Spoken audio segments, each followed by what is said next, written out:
DB অফিসে counter টেররিজমে যে মানুষগুলো দায়িত্বে আছে, এদেরকে আমার এই রিমান্ডের যে 10 দিন ওরা যা করেছে, আমি এখন ওপেন বলছি এই কারণে, এখন তো আর বাধা এদেরকে মানুষ বললেও গোনা, এরা আল্লাহর ভুল ধরে। রিমান্ডে আমারে নিয়ে আমার হাত উপরে বেঁধে, চোখ বেঁধে 11 ঘন্টা টাঙিয়ে দিয়েছে। এমনকি আল্লাহর ভুল ধরে ওই যে বিবাহ সংক্রান্ত যে আয়াতগুলো কোরআনে আছে, মেরাজ সংক্রান্ত যে আয়াতগুলো কোরআনে আছে, এই আয়াতগুলো পড়ার পরে দেখে না আল্লাহর এটা ঠিক হয়, এই আল্লাহর ভুল ধরে ওর ঈমান আছে। এরকম নাস্তিক, এখন টাটকা নাস্তিক মানুষগুলো, এই বেঈমান মুরতাদ মানুষগুলোকে দায়িত্ব দিয়ে রেখেছিল, যারা আজ এই জালেমের পতনে আফসোস করছে অনেকে যে না এটা ঠিক হয়নি, ওনার সবকিছু ছেড়ে চলে গেল। আপনি আফসোস করেন, আয়না ঘরের দৃশ্যগুলো দেখলে আপনার আফসোস না, আপনারও কান্না আসবে। অধ্যাপক মরহুম গোলাম আজমের সন্তান আমান আজমি ভাই কয়েকদিন আগে যে কথাগুলো বলছে আপনি দেখেছেন? আপনার ভেতরে সামান্য মনুষ্যত্ব থাকলে তো এই আফসোস করা আপনার ঠিক হয়নি। ফেসবুকে এখনো অনেকে দিচ্ছেন না আমাদের খুব দুঃখ লাগছে, তো দুঃখ তো আপনার লাগারই কথা, আপনি মানুষ, আমি তো জানোয়ার হয়ে গেছি। আমি তো জেলখানায় যাবার পরে একজনের ঘটনা বলেছিলাম চট্টগ্রাম মাহফিলে, শহীদ মীর কাশেম আলী, ওনার সন্তান এই যে ব্যারিস্টার আরমান ভাই, উনিও গুম ছিলেন। কি অবস্থা হয়ে গেছে চেহারার দেখেছেন আপনারা। আমি 3 বছর ছিলাম জেলের ভেতরে, আমাকেও ফাঁসির কন্ডেম সেলের ভেতরে 24 ঘন্টা আমাকে আর মাওলানা মামুনুল হককে তালা লাগিয়ে রাখত। আমার মামলা যেটা, ওটা মূল্য চুরির মামলাও না, আর আমার রেখেছে কোথা দেখেছে, যত রকমের কষ্ট দেওয়া যায় যোগাযোগ বিচ্ছিন্ন করি।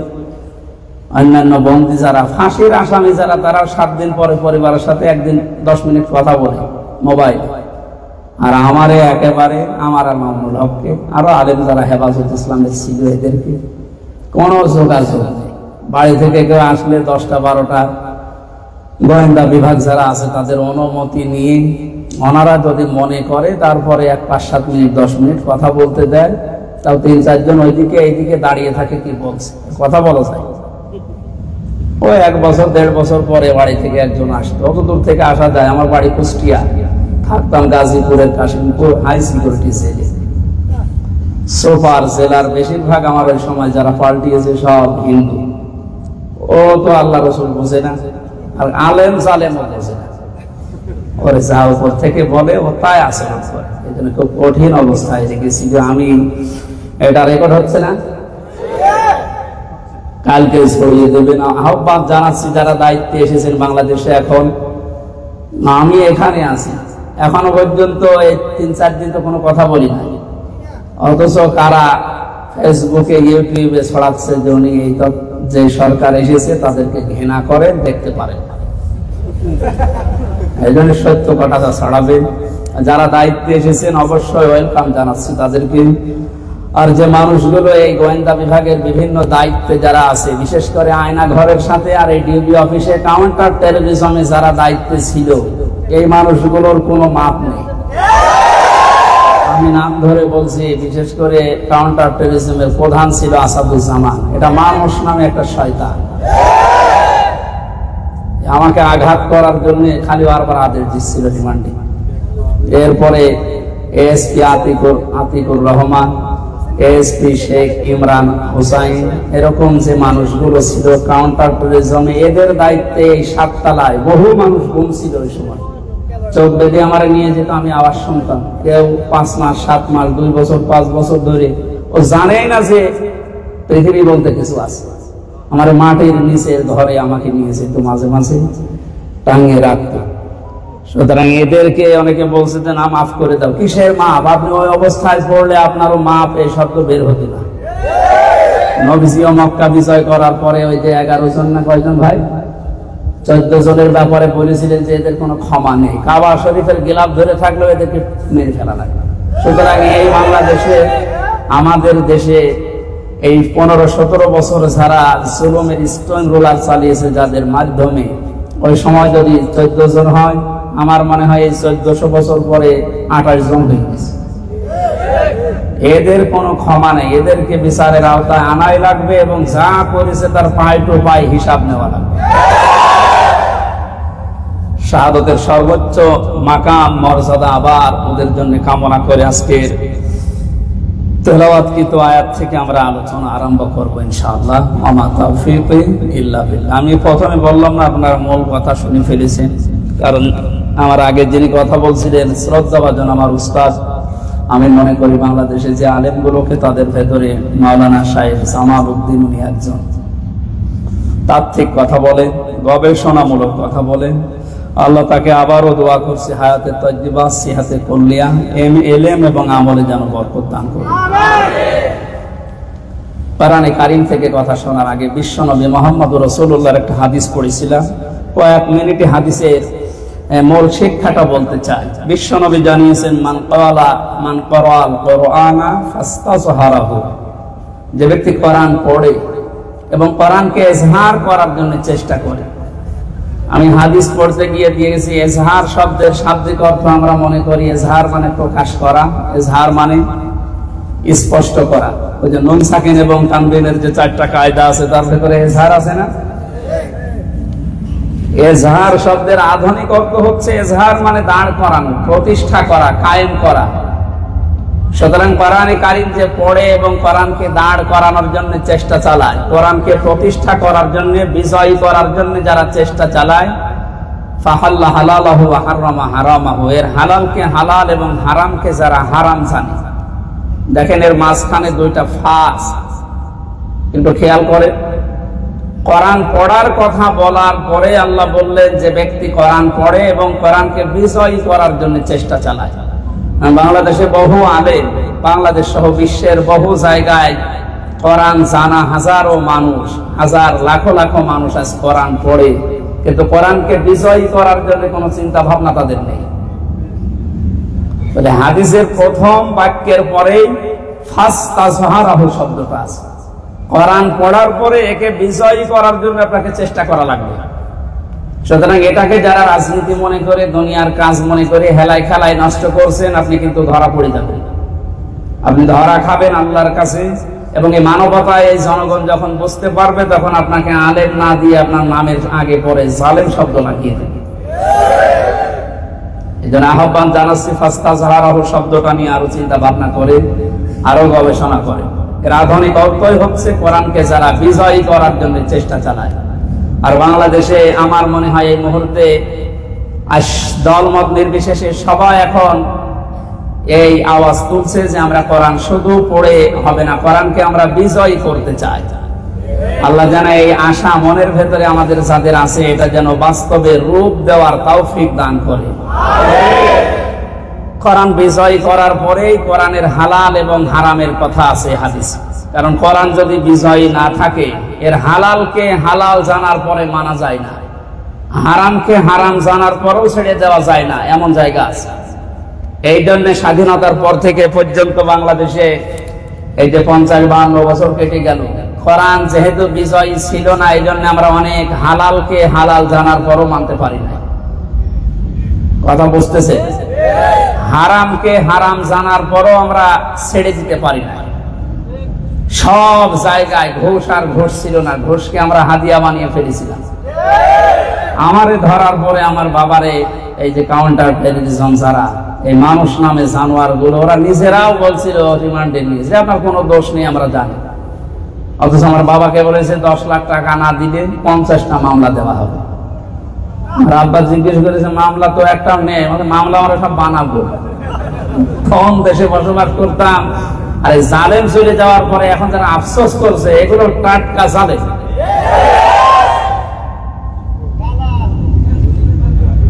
সুতরাং এই পর্যায়ে যেটা বলতে চাচ্ছি, হালালকে হালাল জানার পরও আমরা আঁকড়িয়ে ধরতে পারি নাই, হারামকে হারাম জানার পরও আমার বাবাটা ছেড়ে দিতে পারে। জানে যে ঘুষ দেওয়া হারাম, ওইটা আরাম না বলেন? তো বাধ্য হয়ে সঙ্গে সঙ্গে 10 লাখের জায়গায় 8 লাখ টাকা আমার বাবার দেওয়া গেছে, সঙ্গে সঙ্গে 5 লাখ আর এক ভাইয়ের কাছ থেকে 3 লাখ। ওরা এতগুলো টাকা নেওয়ার পরেও আবার বললো মামলা আর দেব না, পরের দিন আবার আরেকটা মামলা দিয়েছে। অথচ আমি কিচ্ছু জানি না। জীবন থেকে 3টা বছর আমার আপনি নষ্ট করে দিলেন। একটা মানুষ যদি 3 বছর 5 বছর 10 বছর জেলখানায় থাকে, তার পরিবারস্থ লোকগুলো আর ঠিক থাকে? আমার ছোট মেয়েটা আমি রেখে গিয়েছিলাম ওই সময় 1 বছর জেল থেকে বেরিয়ে, এখনো পর্যন্ত আমার ভালো চেনে না। এখনো বাড়িতে গেলে হুজুর আমাদের বাড়িতে চলে, বলে না আমি কত দুঃখ নিয়ে আসি। আমার নিজের মেয়ে আমার হুজুর বলে ডাকে, আব্বা বলে, জানে যে এরকম বহু হুজুর আমার বাড়িতে আসে। আমার এই পর্যায়ে থাকলে আপনারও মনে এরকম আক্ষেপ আসতো যে এখন যারা বলছেন যে এদের মাফ করে দিন, মাফ করার পক্ষে আমিও, কিন্তু পর্যায়ে গেলে তো মাফ করতে মনে চাই। তারপরেও দোয়া করে আল্লাহ তাদেরকে হেদায়েত দেয়। আর হেদায়েত যদি না দেয়, হযরত নূহ আলাইহিস সালামের ওই দোয়া আমি এখন মুসাফির অবস্থায় করছি, লা তাযারা আলাল আরদি মিনাল কাফিরিনা দাজ্জারা। হে আল্লাহ, এদের আন্ডা বাচ্চা পর্যন্ত যেন বাংলার জমিনে না থাকে। ইন্নাকা ইন তাযারহুম ইউদিল্লু ইবাদাকা ওয়া লা ইয়ালিদু ইল্লা ফাজিরান কাফারা। কারণ যেটা বেঁচে থাকবে ওই পাপিষ্ঠর কারণে ওখান থেকে যেটা প্রোডাকশন আসবে ওইটাও হারাম হবে। এই জন্য আন্ডা বাচ্চা পর্যন্ত যেন না থাকে পাপিষ্ঠদের।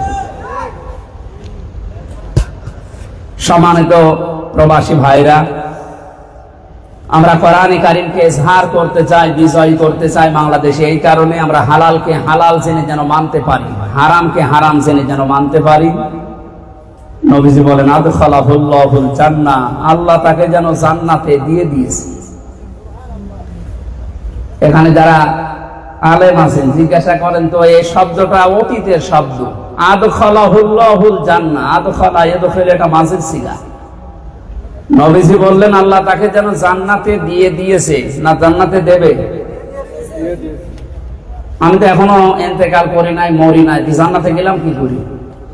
হাদিসের ব্যাখ্যা করতে গিয়ে মুহাদ্দিসিন ইকরাম লিখেছেন, এইটা সত্যিই যদি কোরআন বিজয়ী হয়ে যায়, হালালকে হালাল জেনে হারামকে হারাম জেনে যদি মানুষ মানতে পারে, হে নবী আপনার উম্মতদেরকে আপনি সুসংবাদ দিয়ে দেন তারা যেন জান্নাতে চলেই গেছে। তার মানে জান্নাতে গেলে যেরকম শান্তি আর আনন্দ পাবে ওই রকম একটা পরিবেশ আমি তাদেরকে দান করব। সেই পরিবেশটা দেখার জন্যই বাংলার 18 কোটি মানুষ এখন উদ্গ্রীব হয়ে আছে। যে মানুষগুলো দায়িত্ব কাঁধে তুলে নিয়েছেন এবং যারা সামনে নেবে, আল্লাহ এই সমতে যেন তাদেরকে দান করে। এরপরের শব্দগুলো নিয়ে মত নক্য আছে, মত পার্থক্য আছে, আমি ওইদিকে না গেলাম। সুতরাং এই হাদিসটা আমরা যেন বাস্তবে আমল করতে পারি, আল্লাহ তাওফিক দিন।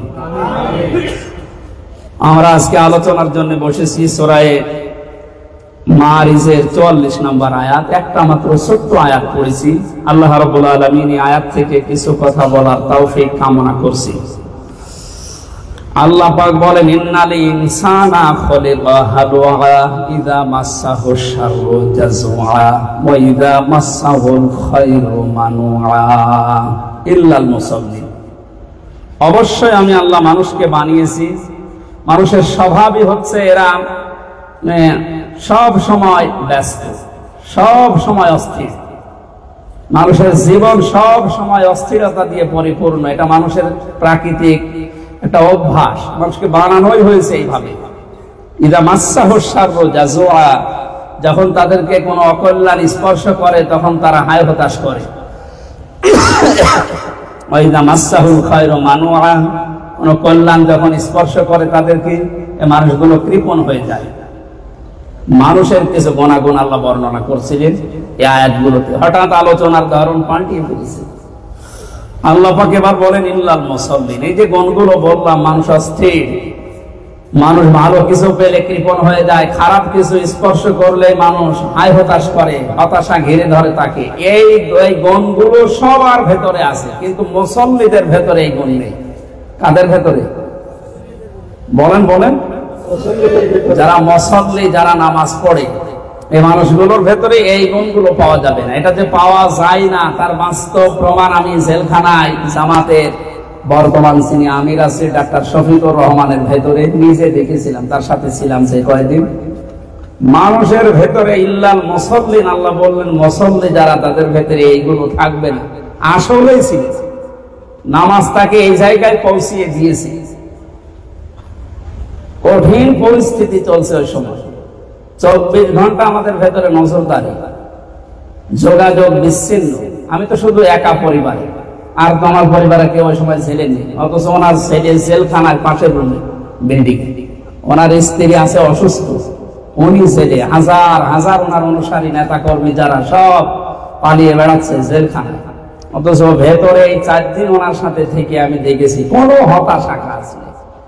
আমি তো একবার বলেছিলাম যে স্যার আপনারা একটু ওই কারারক্ষীদের মাধ্যমে গোপনে একটা মোবাইল, ছোট মোবাইল নিয়ে সেদিক একটু কথা বলেন। কেন কথা বলা লাগবে? আমি যাই রেখে এসেছি বাইরে, সব আমার আল্লাহ দেখবে, আমার কোনো চিন্তা নেই।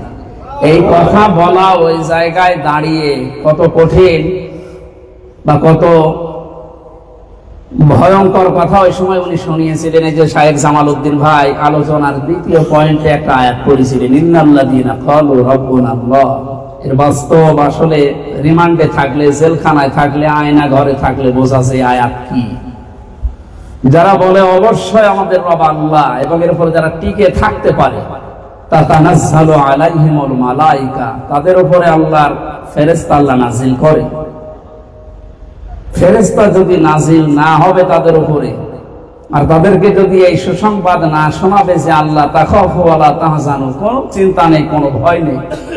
আমার মনে হয় কোন মানুষ, আমরা যেখানে ছিলাম মাটির নিচে, আমান আজমি ভাই যেখানে ছিলেন, ব্যারিস্টার আরমান ভাই যেখানে ছিলেন, এখানে 8-10 বছর কখনো মানুষের জীবিত থাকা সম্ভব না। আর যা খাবার দেয় ও কুকুরেও খাবে। আমার রিমান্ডে যে খাবারগুলো দিয়েছিল, আমার মনে হয় কুকুরকে দিলে ও ফেলে দিলে এইরকম খাবার দিত। 4-5টা জিনিস এক জায়গায়, এক বাটির ভেতরে, এর ভেতরে আবার ডাল দিয়ে, খেলে খান না খেলে না, কেউ নেই তো, সব তো ওরা। বাস্তবে দাঁড়িয়ে ওনার তো এই অবস্থা গেছে। আল্লাহ তাআলা জানিয়েছেন আল্লাহ তাখাফু ওয়ালা তাহজানু, কোনো ভয় নেই, কোনো চিন্তা নেই। ওয়া আবশিরু বিল জান্নাহ, ওই জান্নাতের সুসংবাদ গ্রহণ করো। আল্লাতী কুনতুম তুআদুন, যার ওয়াদা আল্লাহ তোমাদেরকে দিয়েছে। এটা যে বাস্তব হয় কেমন, আমি বাস্তব কথা বলছি এই কারণে যে বাস্তব কেমন হয় আমরা দেখেছি। সম্মানিত ভাইরা, আল্লাহ যে জানালেন যে কোনো ভয় নেই, চিন্তা নেই। কিসের ভয়, কিসের চিন্তা? তাফসিরে ফি জিলালিল কোরআন, আমি এই জেলখানার ভেতরে এই তাফসিরটা পাওয়া যায়। বাকি সাইয়্যিদ আবুল আলা মাওদুদী সাহেবের তাফসির ফের ওরা পড়তে দেয় না, আর বাকি কোনো তাফসির আমি পাইনি। আর একটা মারিফুল কোরআন পেয়েছিলাম, তাও ভাগ ভাগ করে জিলালিল কোরআনটা ছিল, অথচ জিলালিল কোরআন কে লিখেছে আর কোথায় বসে লিখেছে ও শয়তানরা তো জানে না। ওটা যে জেলখানায় বসে লিখেছিল সাইয়্যিদ কুতুব শহীদ, ওকে জানে যে এর জন্ম জেলখানায় বসে লিখা, জানে না, তাই ওখানে ছিল সব খণ্ডগুলো, মাঝে মাঝে নিয়ে এসে পড়তাম, ওখান থেকে রেফারেন্স হিসাবে বলছি। উনি লিখেছে যারা আল্লাহকে সত্যিই রব বলে টিকে থাকতে পারে, আল্লাহ তাদের উপরে ফেরেশতা নাজিল করেন আর তাদেরকে যে সুসংবাদ দেন, তখন তাদের মনের অবস্থা কি হয়ে যায়। এক কারারক্ষী কুতুবউদ্দিন, বাড়ি রাজবাড়ি, যখন কেন্দ্রীয় জেলখানায় উনি একদিন রাতের বেলা, রাত 12টার পরে ডিউটি, সবাই প্রায় ঘুমিয়ে পড়েছে। আমি আর ওই যে সেই ছোট হুজুর রফিকুল ইসলাম মাদানি, এই দুইজনকে রেখেছিল এক জায়গায়, আমিও ছোট দুইজনকে দিয়ে এবার উনি এসে বলছে কারারক্ষী, ভাই কেউ তো নেই এখন, সবাই প্রায় ঘুমিয়ে, আপনারা দুইজন শিখে গিয়ে গল্প করছেন, একটা ছোট্ট কথা শোনেন কয়েক মিনিটে। এই জালানার কাছে মুখ দিয়ে আস্তে করে বলছে যে এখানে শহীদ মীর কাশেম আলী ভাই ছিল, আমার ডিউটি ছিল ওই দিন, ওনার যেদিন ফাঁসি হবে, ওনারে এসে বললাম যে স্যার আপনার আর মাত্র 3 ঘন্টা বাকি আছে, আপনি প্রস্তুতি নেন।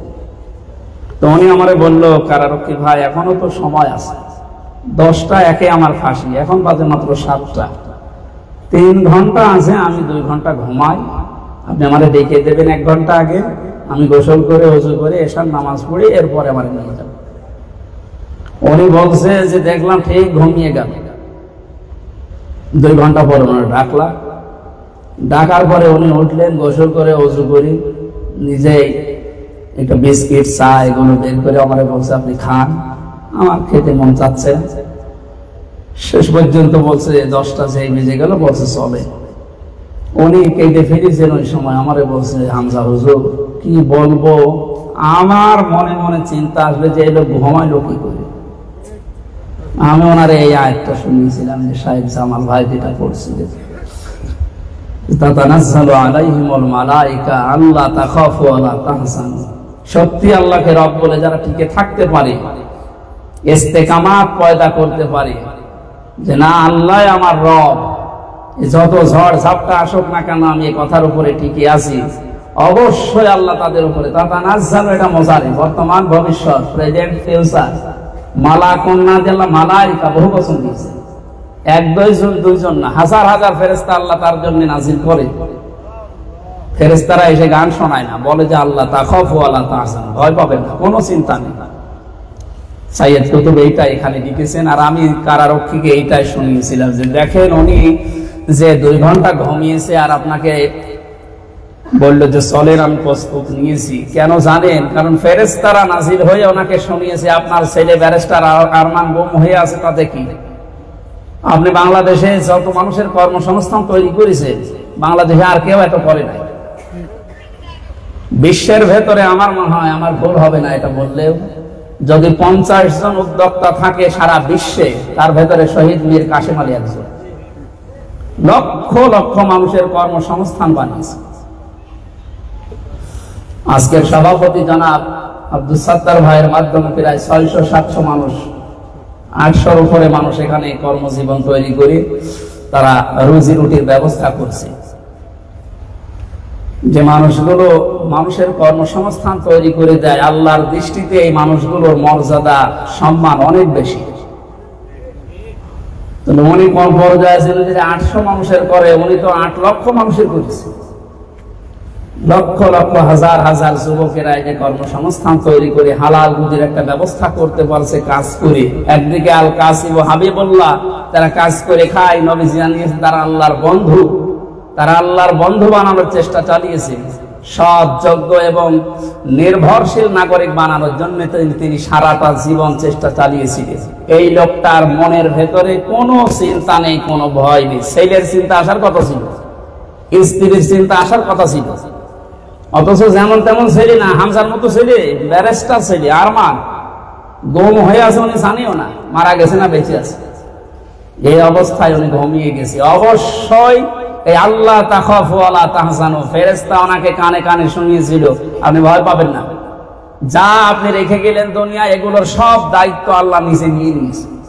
আপনি এখন শুধু চোখ বন্ধ করেন, যেটা ফাঁসির রশি দেখতে পাচ্ছেন, ফাঁসির রশি না, এটা হচ্ছে জান্নাতের রশি। আপনি শুধু জীবনটা দিয়ে আসেন, আপনার জন্য জান্নাত খোলা আছে। আপনাকে ওখানে পৌঁছিয়ে দিয়ে নাহনু আউলিয়াউকুম ফিল হায়াতিদ দুনিয়া ওয়া ফিল আখিরাহ, দুনিয়ায় আপনাদের আমরা বন্ধু ছিলাম, সহযোগী ছিলাম, আখিরাতেও আছি। ওয়ালাকুম ফিহা মা তাশতাহি আনফুসুকুম ওয়ালাকুম ফিহা মা তাদউন নুজুলাম মিন গফুরির রহিম। এমন জায়গায়, এমন মনের ভেতরে যা কামনা বাসনা আসবে সবকিছু এরকম জান্নাতে পাবেন। এইরকম জায়গা আপনাকে পৌঁছাবো। আমার মনে হয় এই কারণে তার এই 2 ঘন্টা ঘুম হয়েছিল। জেলখানায় সবচাইতে বেশি চলে ঘুমের বই। আমার মনে হয় মাসে 12-13টা লাগতো। তাও তো আমি শুধু একা, আর বাইরে সবাই আছে, আমার কোনো অসুবিধা ছিল না। সংগঠনের মানুষ সহ শাহেদ জামাল ভাই থেকে মাওলানা আব্দুল্লাহ আলামিন থেকে শুরু করে আবুল কালাম আজাদ আজহারি থেকে বহু আলেমরা মাসে মাসে খবর নিত পরিবারে। আমার ওইদিকে কোনো চিন্তা ছিল না, যে ছোট মেয়েটার কথা মাঝে মাঝে মনে হতো। এই চিন্তায় যদি আমার ঘুম না আসে, আর তার ছেলে ব্যারিস্টার হারিয়ে গেছে, গুম হয়ে আছে, জানেও না মারা গেছে কিনা, 2 ঘন্টা 2.5 ঘন্টা 3 ঘন্টা পরে যার ফাঁসি, সে 2 ঘন্টা ঘুমিয়ে নিচ্ছে, আপনার বিশ্বাস হয় না? এটা একবার টাটকা নির্ভেজাল আল্লাহর ওলি, তাছাড়া ওই সময় ঘুম আসার কথা না। মুসল্লিদের ভেতরে এই হতাশা কাজ করে না। জামাতের আমির ডাক্তার শফিকুর রহমানের ভেতরে আমি 4 দিন ওইটা পেয়েছিলাম, জেলখানায় এই ফাঁসির ওই সেলের ভেতরে যেখানে আমরা ছিলাম। এই জন্য আল্লাহ জানিয়েছেন ইল্লাল মুসল্লিন, মুসল্লিদের ভেতরে হতাশা আসবে না। ওরা আনন্দে কোনো কিছু নিয়ামত পেলে আটখানা হয়ে যাবে না। মানুষ বিজয় পেলে কি করবে সেই কথা আল্লাহ কোরআনে দিয়েছে। এজন্য আমরা এখান থেকে আরেকটা আহ্বান জানাচ্ছি, যারা আজ বাংলাদেশে বিজয় হওয়ার পর আনন্দে আটখানা হয়ে অন্যান্য মানুষের মাল সম্পদ লুট করছেন, এটা বিজয়ের আনন্দ না। বিজয় হলে মানুষ কি করবে সূরা নসরের ভেতরে আল্লাহ জানিয়েছেন, ইযা জাআ নাসরুল্লাহি ওয়াল ফাত, হে নবী যখন আল্লাহর সাহায্য আসবে তখন আপনি দেখবেন বিজয় হয়ে গেছে। সুতরাং আল্লাহর সাহায্য উনি বলছিলেন না আবাবিল পাখির সুরত নিয়ে, ফেরেশতারা অবশ্যই এসেছিল, এই জন্য বাংলাদেশটা দ্বিতীয়বার স্বাধীন হয়েছে। আল্লাহর সাহায্য যেহেতু এসেছিল এই জন্য চোখের পলকে আল্লাহ স্বাধীন করে দিয়েছে। এই আয়াতটা দেখতে এখন আমার মনে হয় বাংলাদেশে বাকি আছে। আল্লাহ তাআলা জানিয়েছেন, হে নবী আপনি যখন দেখবেন যে বিজয় চলে এসেছে, আল্লাহর সাহায্য এসে গেছে, বিজয় হয়ে গেছে, আপনি দেখতে পাবেন দলে দলে পালে পালে মানুষ আল্লাহর দ্বীন ইসলামে প্রবেশ করছে। এইটা দেখতে এখন বাংলাদেশে আমার মনে হয় বাকি আছে, আর এটা কিছুদিনের ভেতরে ইনশাআল্লাহ শুরু হয়ে যাবে। কারণ ইসলামপন্থী মানুষগুলো